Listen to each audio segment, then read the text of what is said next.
Bienvenue. Welcome. Welcome to this meeting.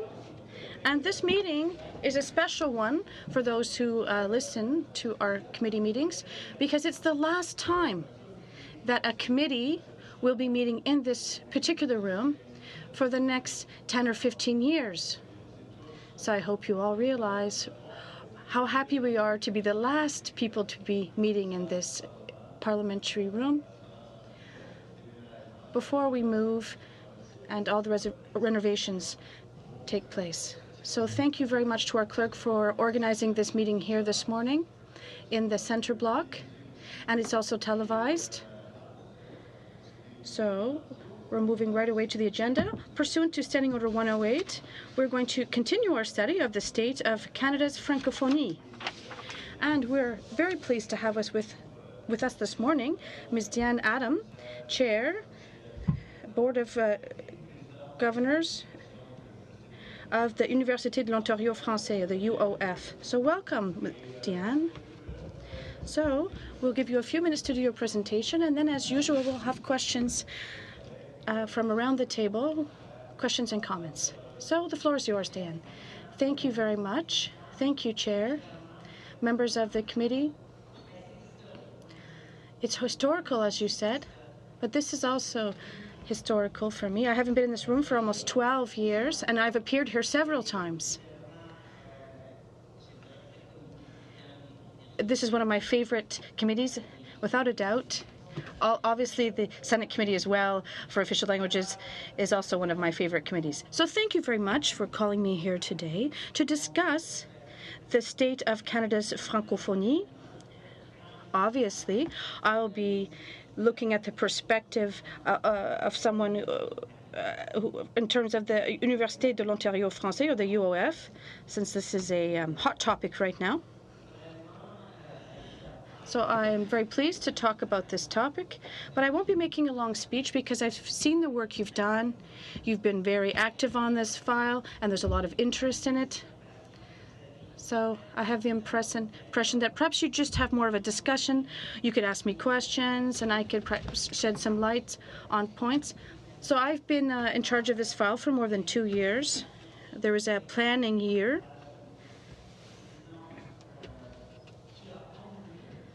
that brought the Ontario government to decide to move forward with the Université de l'Ontario Français, the first French-only university in the province.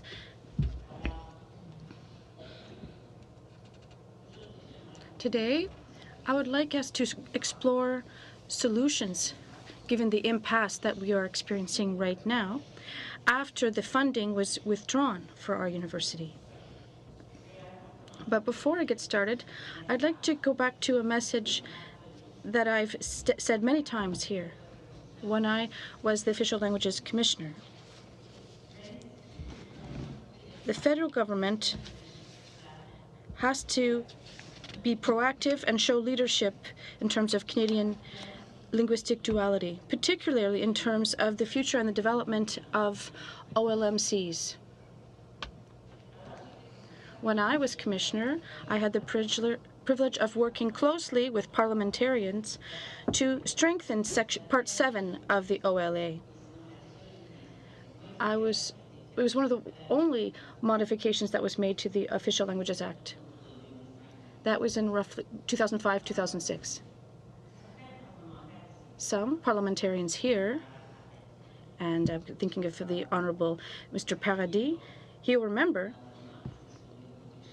that it was under Senator Cotier's leadership and Mr. Bélanger's leadership, two Franco-Ontarians, that we were able to bring about this change in the Act. We were able to give it more teeth. We gave Part 7 more teeth. We were able to clarify the federal government's obligations to official languages communities. Well, when I look at the past 12 years since we made this change,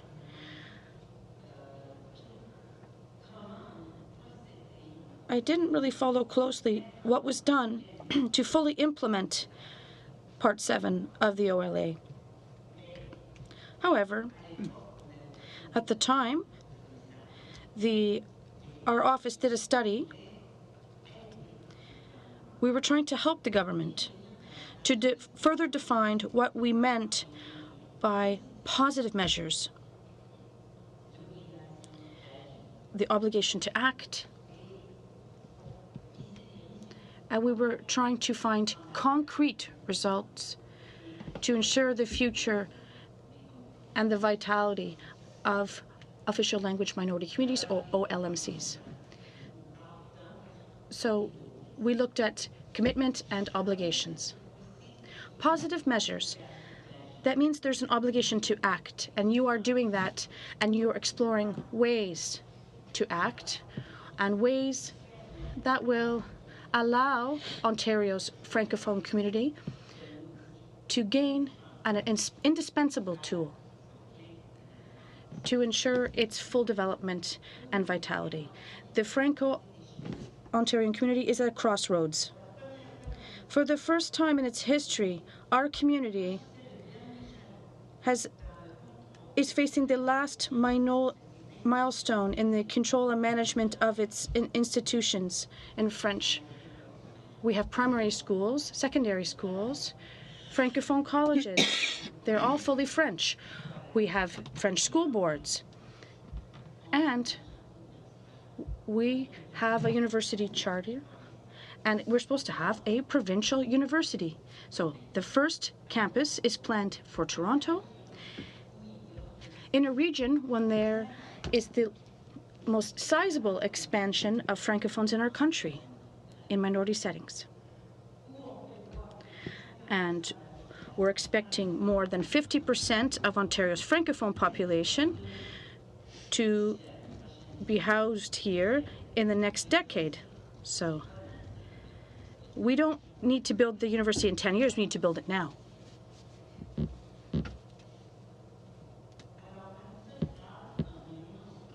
With one statement in an economic statement, they've brushed aside the most important Francophone institution in our country, and they're going to undermine the social and economic development of the Francophone community in Ontario.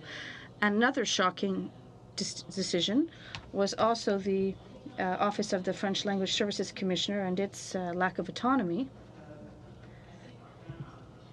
And this is a rather important decision. Reflects one thing: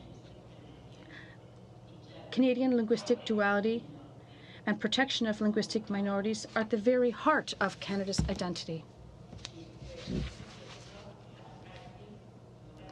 This really struck the hearts and the minds of all Canadians. Everyone didn't take the time to sign this petition. I'll leave a copy of this petition of this initiative of a citizen, Claire Bertrand, and she was able to gather more than 5,000 signatures on this petition to support the UOF. And there's also another petition from the AFO that's also had tens of thousands of Canadians who've signed it. It's Canadians from across the country, not just Ontarians.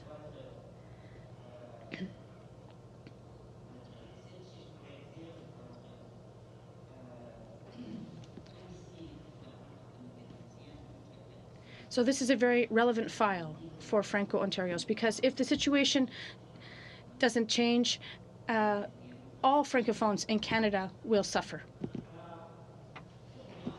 In my opinion, we have to pay attention, and we need strong leadership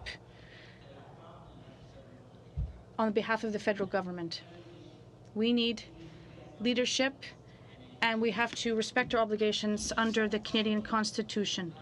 We need to progress their equal status of French and English in Canada. And these obligations under the OLA, that is quasi-constitutional, we have to take the necessary measures, and I would say all the necessary measures, to make sure we support and help the development of the Franco-Ontarian community. The government has several institutions and a lot of jurisdiction. Yes, it is shared with universities. Universities are a source of innovation and a tool for economic development, a place for research and development and knowledge, and it allows us to develop our communities and establish partnerships between the private sector and the public sector. It's all of that. So the federal government is involved in all of that and many other issues as well. For example, in the UF project, there's a vision. We're in Toronto, in a sea of Anglophones, and there are many of us. So our university is a francophone carrefour of innovation and knowledge, and our project is to have a university at the heart of this crossroads, and there are more than 14 francophone partners involved. I'm talking about TFO, the Théâtre Français de Toronto, there's the Boreal College, the Canadian Parents for French, the school board. So we already have more than 14 francophone partners that are going to be all located in the same place in the heart of Toronto, and there will be a true place of meeting of minds, of creation in French. And this will truly become a place for creation and developing, training, as of course, our young people. And so this is the University of the 21st century. There'll be a lot of innovation, and sometimes universities don't always meet up to the expectations of our modern society, but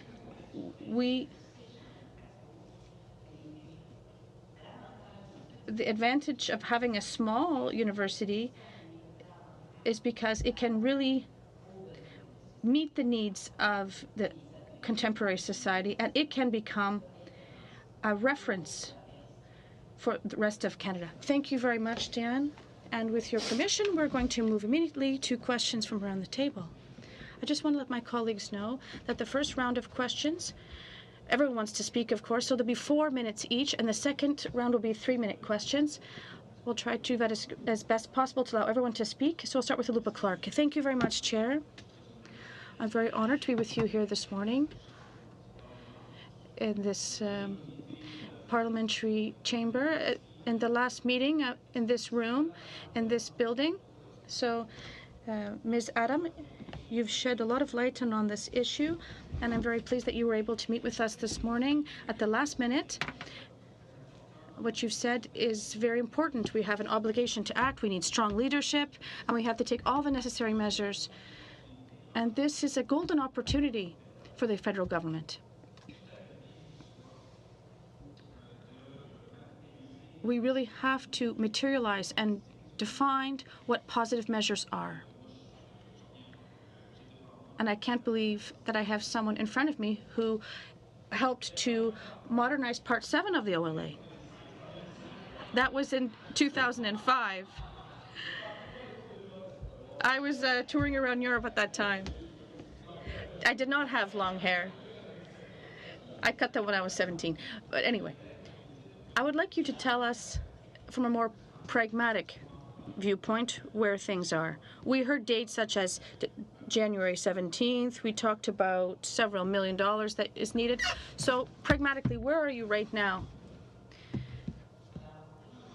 Right now, I haven't have any official communication from the Ontario government aside from the official announcement that you heard. We need financing for the operations underway. That will end on January 15th. We have a small team, but they do extraordinary work.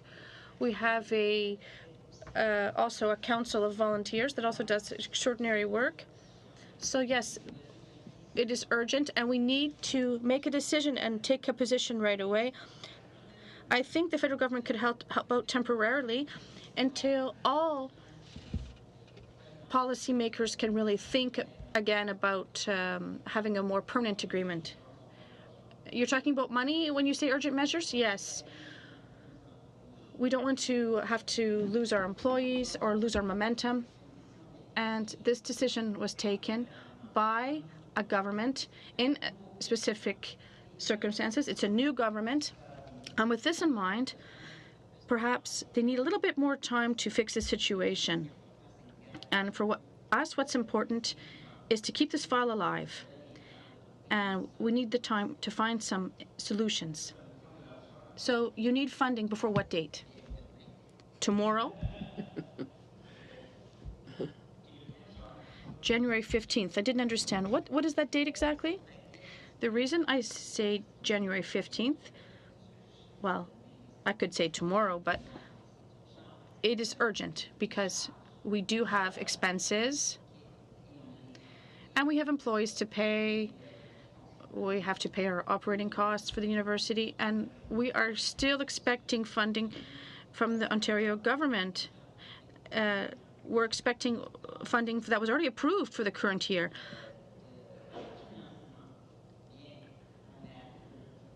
So we're really at the end of the funding that was granted to us previously. So in this respect, as the chair of the Governing Council, we have to make sure that we don't accumulate any debt and that we don't have to close this file. Thank you, Alupa. Mona Fortier. Thank you, Diane, for being with us this morning. And I'm really happy to hear that you've recognized the exemplary work of Mr. Bélanger and Mr. Cotier, who preceded me. And I'm going to continue this work with great pride, because we all know when we are a francophone, whether it's in Ottawa-Vanier or anywhere else in the province, when you're in a minority setting, we really have to fight for our rights. So I'm very happy to hear that we're going to continue not only protecting our francophone community, but also allowing it to thrive as well. And of course, the UOF is a key development tool. We all agree on that. One thing that is going on is that we know that the Canadian government, through Minister Joly, has strongly mentioned the fact that the federal government would be ready to enter a dialogue with the province. We're waiting for the province to communicate with us so that we can have this dialogue. We hope that it will happen. The message is often sent. The federal government is ready to act. Let us talk about immigration. I believe that it shows us how we can progress. Could you give us your opinion of the role of immigration through this university?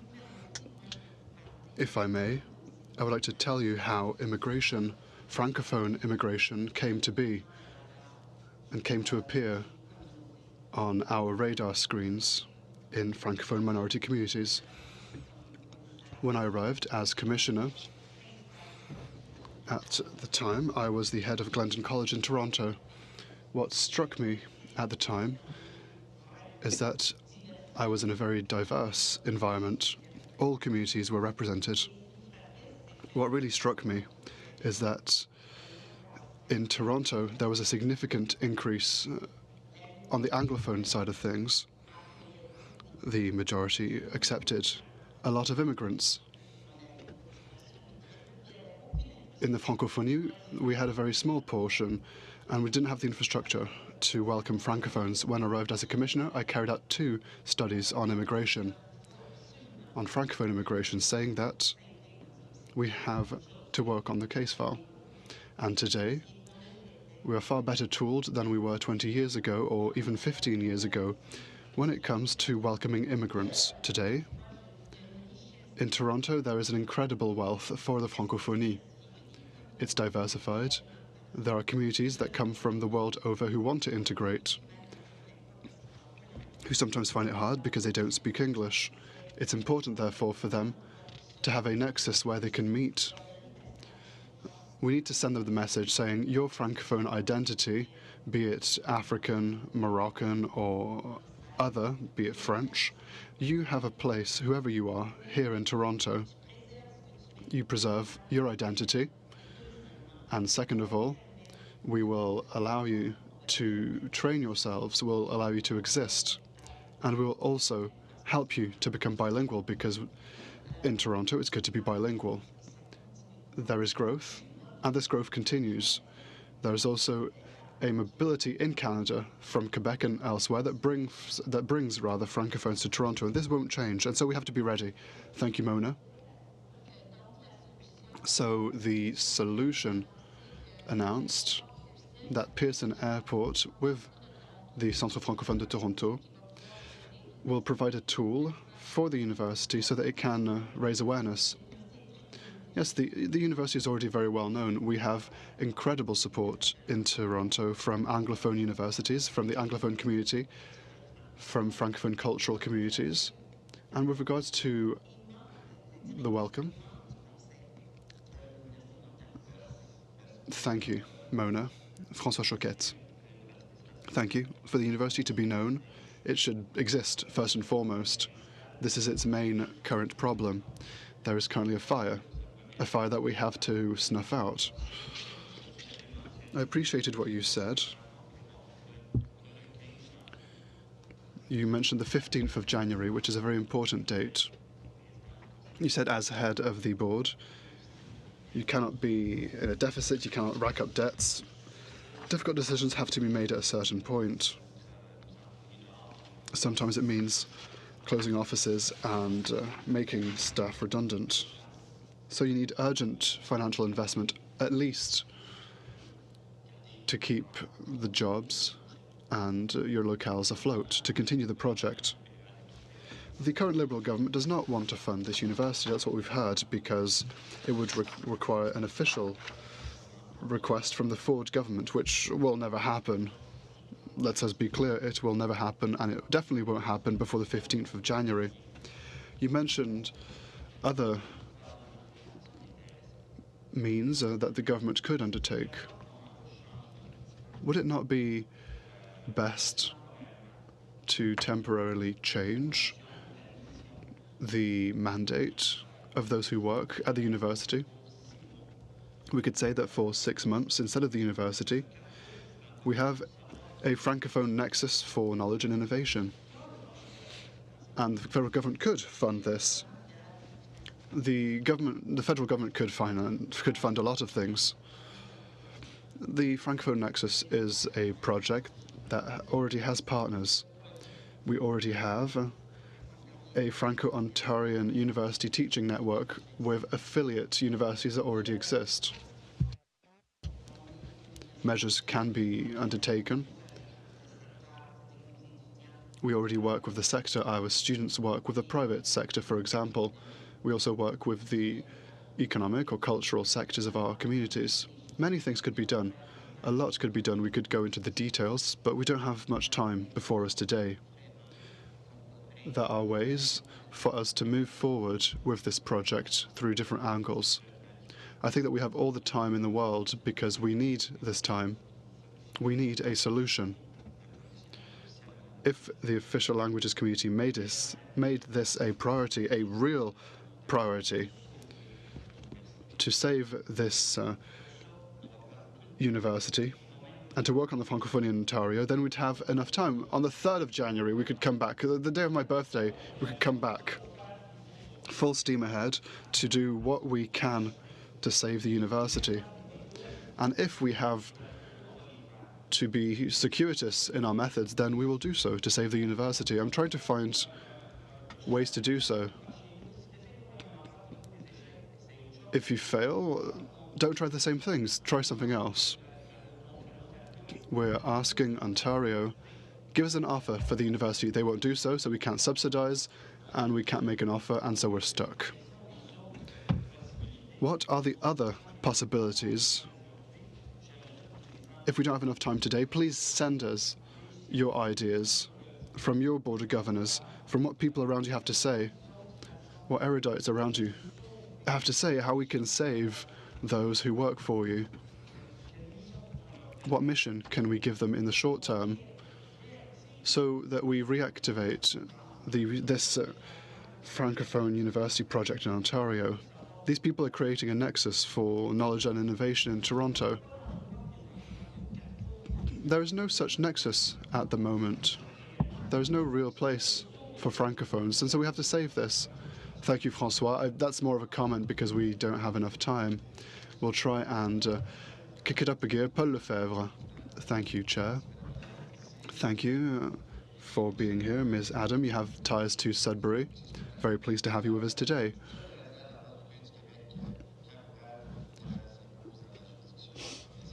I always find it strange when a Quebecer says that the federal government has to stick its nose in provincial matters. This is something that is very important to me and important to Ontario. With regards to this Francophone Cultural Centre that currently exists in Toronto and the important role it plays, given that on the 15th of January, and if on the 15th of January, which is soon, the province gives us no news, what are your rapid solutions so that we can keep the momentum going and to keep us going in general?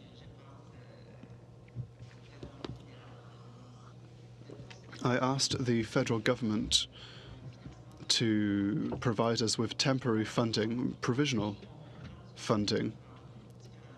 We could take this through different angles. There are different mechanisms through which the federal government could support us and support community development. It's not your colleague's suggestion isn't a silly one. This nexus has private partners. My team has already presented to the provincial government the idea that we already have private partners that will associate with us. This has to be a business case, however, and we can work on it. What is sure is that this will significantly delay the creation of this university. We want to welcome students in 11th grade so that the university can open in 2020. We're not working in an ideal solution. I'm ready to make some compromises. Sometimes a circuitous route justifies the end. Do you have any concrete examples where the province desisted and the federal government entered the fray? Are there any precedents? There are precedents where the federal government created itself institutions and institutes. For example, the Official Language Minority Research Institute in Moncton is an example. There's also Montfort Hospital.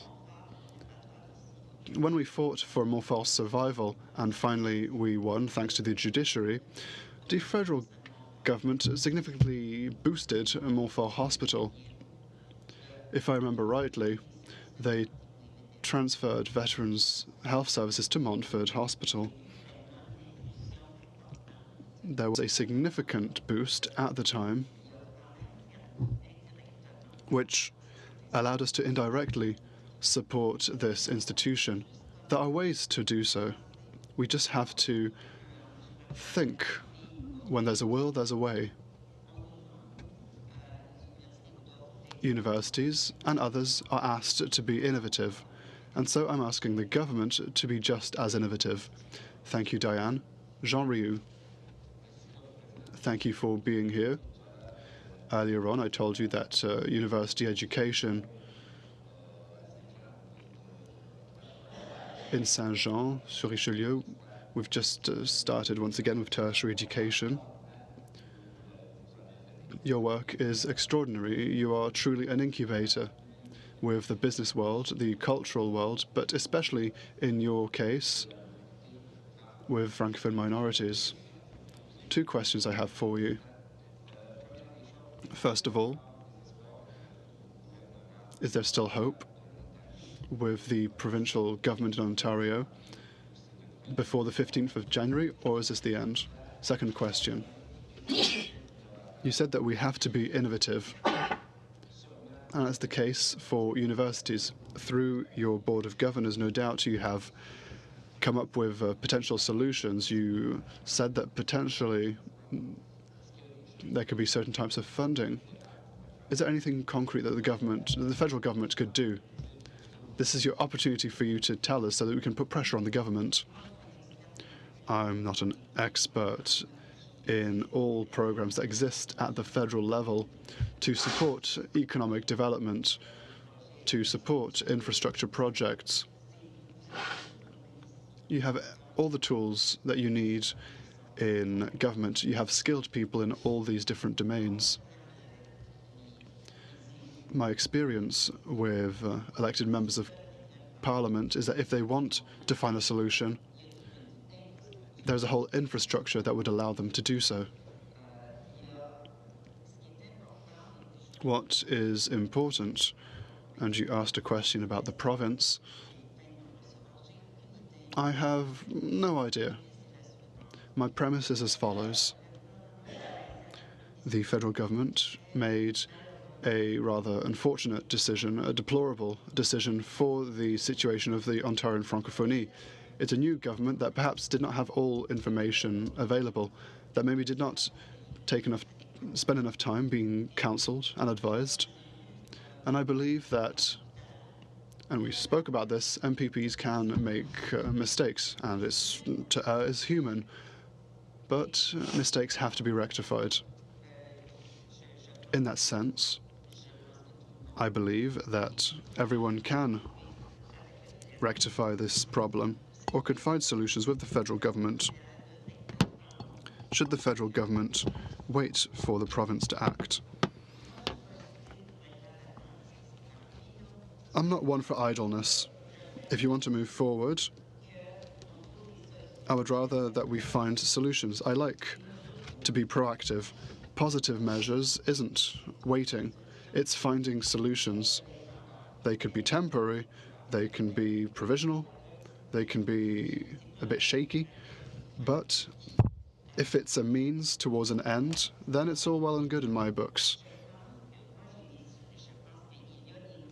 I believe that there are ways for the federal government to act, and I can't go into the details because you already have people who work on the matter at the moment, at Canadian Heritage, for example. But we have to act. Thank you. Bernard Généreux, 3 minutes for this round, but it also includes the answers. Are you saying that I'm being like Daryl? Well, we can speak against him. He's not here. Thank you for being here, Ms. Adam. You mentioned that the Association of Franco-Ontarian Universities already exists. You're not one for idleness. Me neither. When we want to act and we want to reach an objective, then we have to give ourselves the tools to do so. The federal government, no doubt, has already funded the association I mentioned for a number of projects.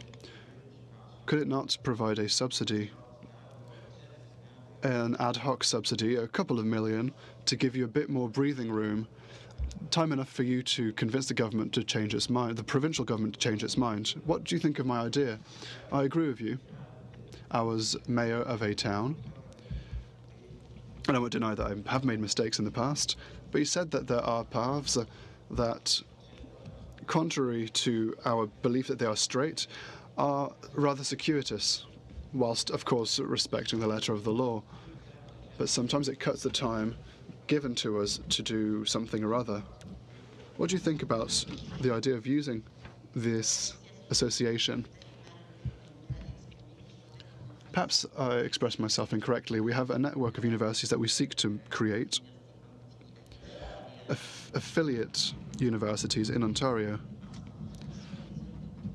We have offers from everywhere, from Quebec and elsewhere.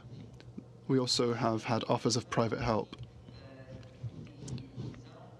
We have received offers for us to launch a campaign. You've mentioned it, to launch a campaign, a funding campaign for this university. We aren't a private university, so we need government support. We're not creating an elitist university that will cost 35 grand a year. I agree. There are a number of private and public institutions that fundraise. They look for $2-3 million every 5 years, for example. We had a conversation together, we spoke about it. Benjamin Vachet, who is here, published an article on the matter.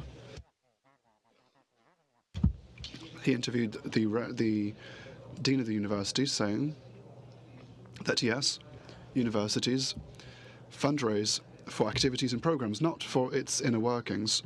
But given the circumstances, I believe that we could have different sectors. There are companies that do so. There could be an operations envelope. If Mr. Desmarais is here, Mr. Desmarais, who is the son of a proud Franco-Ontarian, they could fund.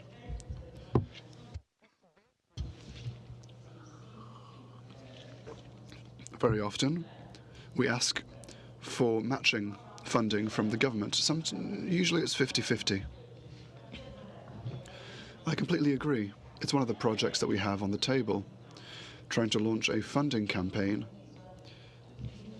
We've received offers from universities that could accompany us, extant foundations, because we don't already have a charity registered number. Greg and Emanuela, 1 minute each. Thank you, Chair. Thank you, Ms. Adam, for your presence. As a representative of a Quebec riding in the Outaouais,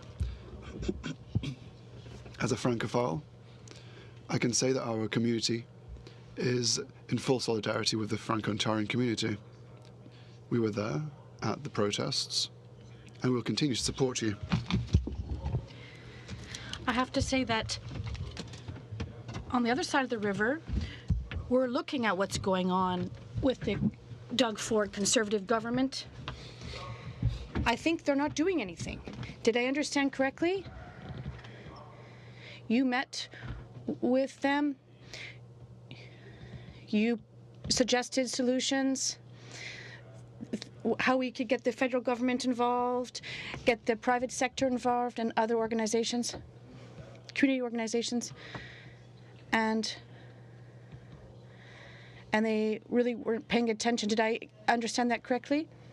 Until now, we haven't had a meeting with Ms. Mulroney or with anyone else, but this did not prevent us from having conversations with people around them.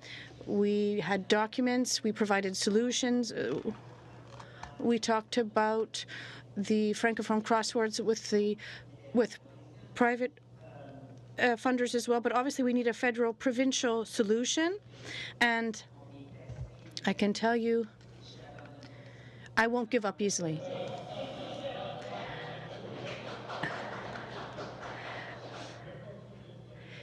Ms. Mulroney didn't even call you? I was told that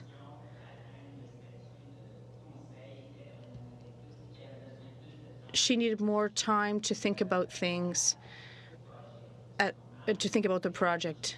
Of course, this kind of happened in July. She took power in July, but I have to explain the project, and it's somewhat sad that I wasn't able to, because if we would have at least have had some time together, I might have been able to tell her how much this file represents. It's not just like Ryerson or any other campus. Of course, I like Ryerson, and they may have a new campus a few hundred kilometers away. And there are also other new campuses a couple hundred kilometers away, but we're a new university. And we can't expect our young people and people in southwestern Ontario, and even Sudbury, even though I love Sudbury because I worked there, and even though I worked at the University of Ottawa, most of them go to English universities, and they're assimilated. We're not just talking about another new campus a few hundred kilometers away from a main campus. Thank you very much, Diane. Thank you for sharing your time with Greg. Stephen Blaney, 3 minutes. Thank you very much, Chair. Thank you, Ms. Adam.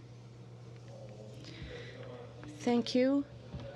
You started your testimony by saying that we're at a crossroads. This is a new page, and it's our last meeting in this room.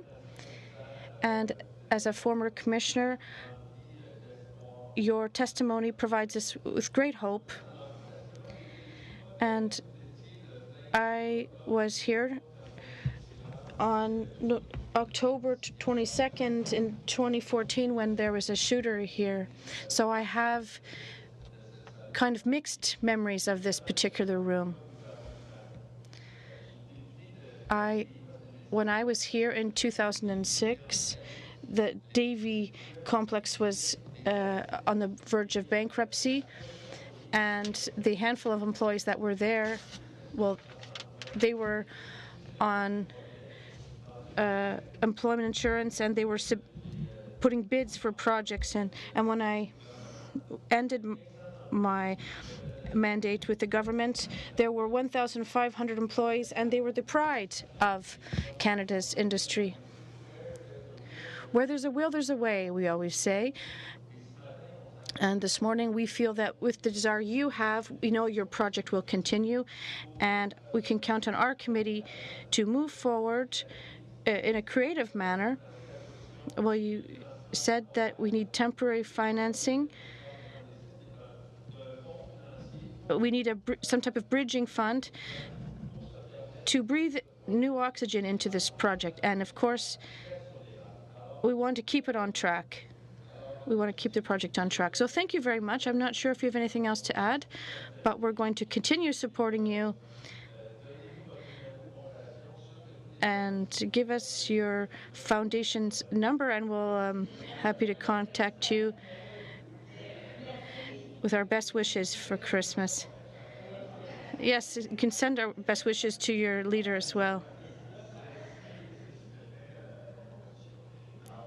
So this is the end of our meeting with you this morning. Thank you very much, Ms. Adam, for your comments. And on behalf of the entire committee, we would ask you not to give up. That's the message we'd like to tell you. Don't give up. We're going to take a break for a few minutes, and then we'll come back in camera for committee business. Thank you.